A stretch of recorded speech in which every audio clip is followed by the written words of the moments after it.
At first, narcissists can look untouchable, confident, in control, like nothing and no one can really stop them. They talk big, move fast, and always seem one step ahead. But if you watch long enough, something strange happens. That power starts slipping. The charm doesn't land the same. The control weakens. And it's not because someone finally beat them at their own game. It's because truth has a way of catching up. This isn't about revenge or karma in a dramatic movie style way. It's quieter than that, more subtle. God doesn't need to expose someone loudly to stop them. Sometimes all it takes is time, silence, and the removal of what they depend on. What once worked for them suddenly doesn't. The people they manipulated stop responding. The confidence they perform starts to crack, and the more they try to force control, the more obvious it becomes that they're losing it.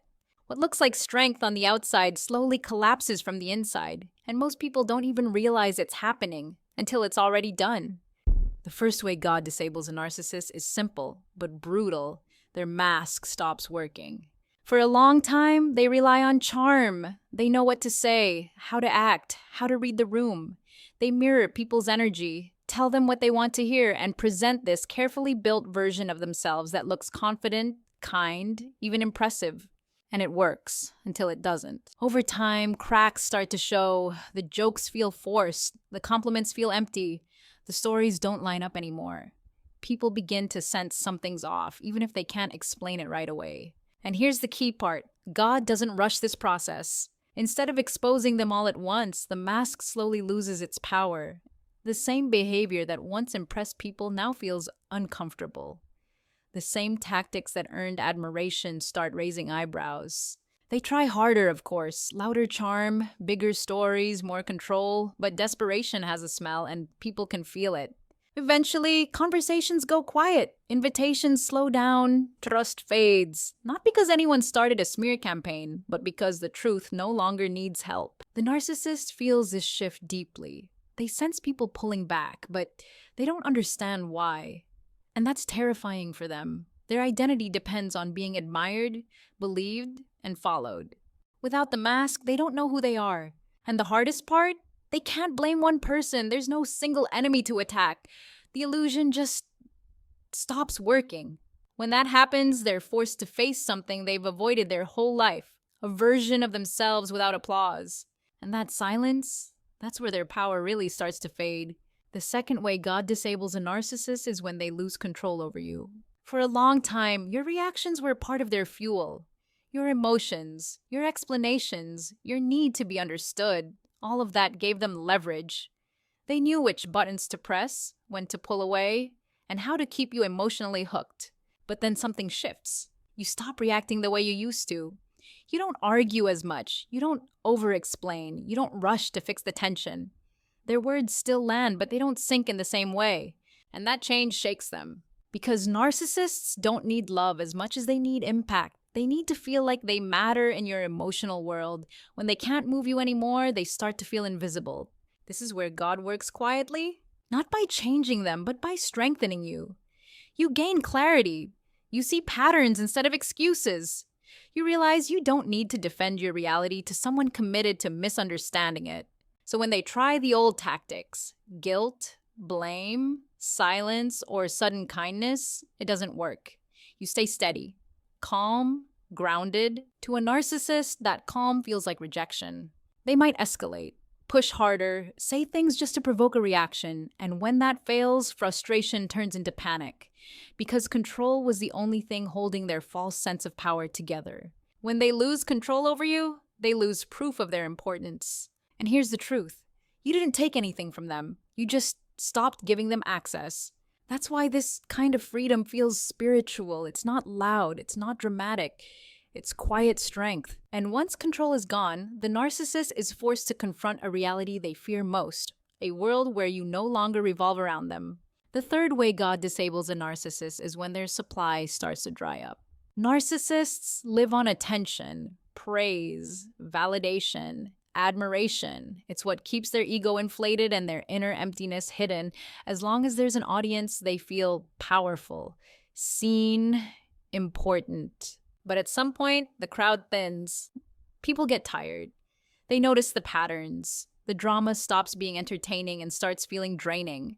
Compliments turn into silence. Texts go unanswered.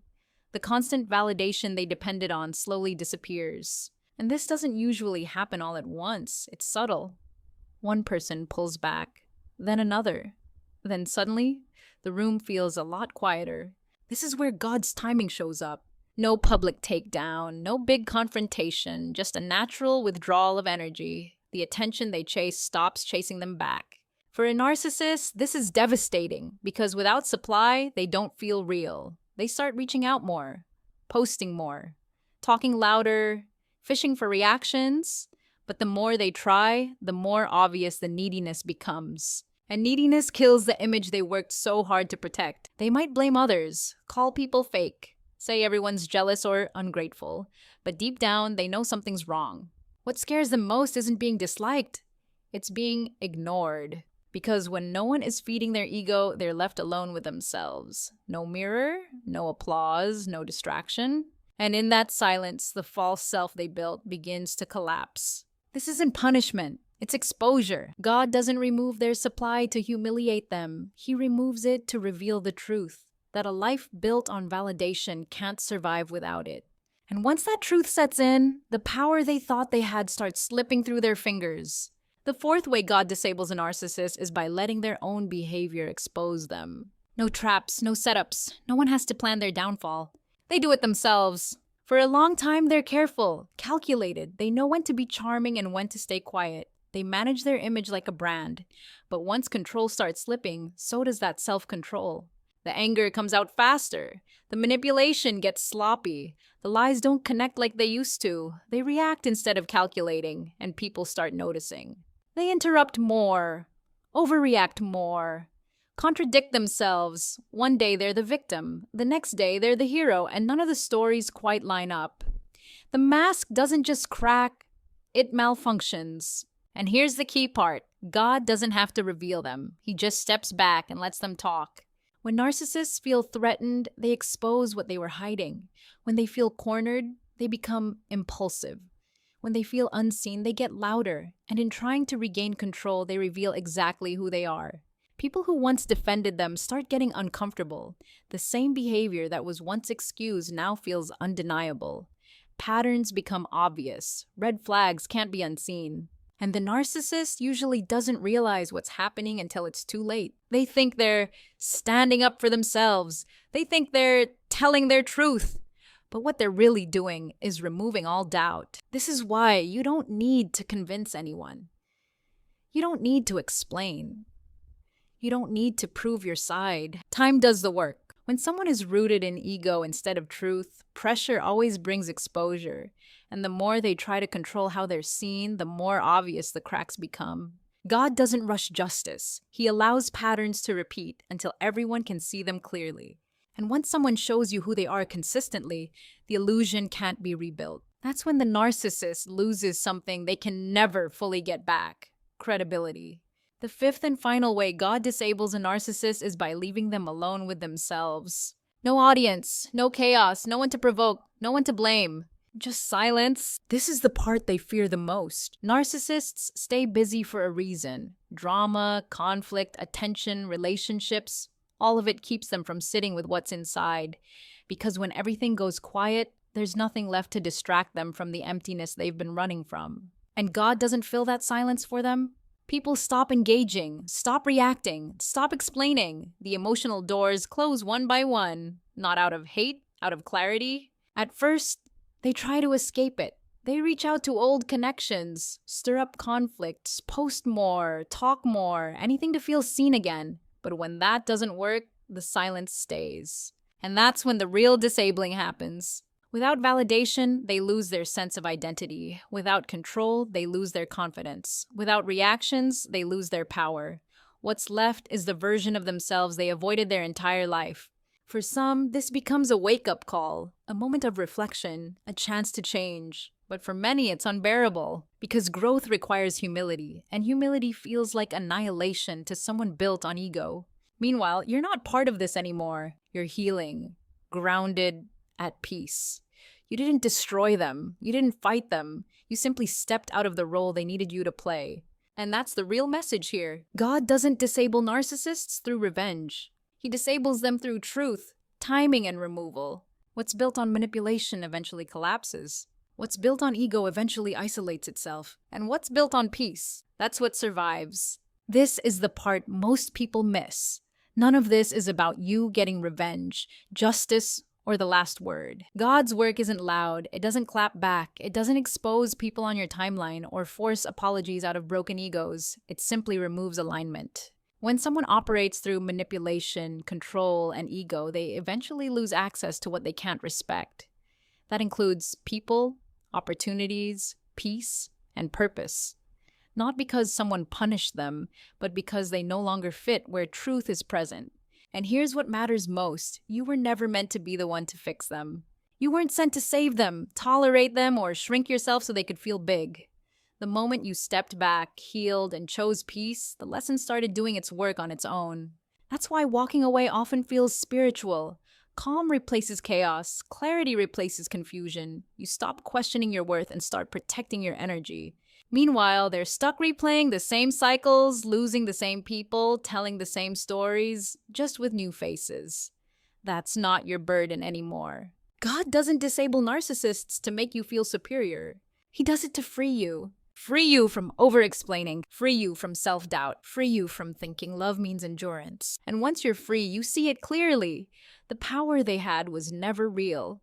It only existed because good people kept feeding it. Now your focus shifts, not to them, not to what they lost, but to what you're building. Peace, boundaries, real connection, a life that doesn't require performance or control. And that's the real ending. Not drama, not closure, alignment. When you choose truth over attachment, God handles the rest, quietly, completely, and right on time. Let's end this with something grounding, because after everything you've heard, it's easy to stay focused on them. What they lost, what happened to them, how they fell.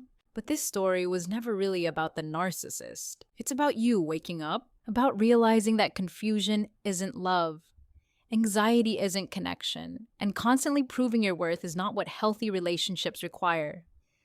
What felt like chemistry was often just chaos. What felt intense was often just instability. And once you see that, you can't unsee it.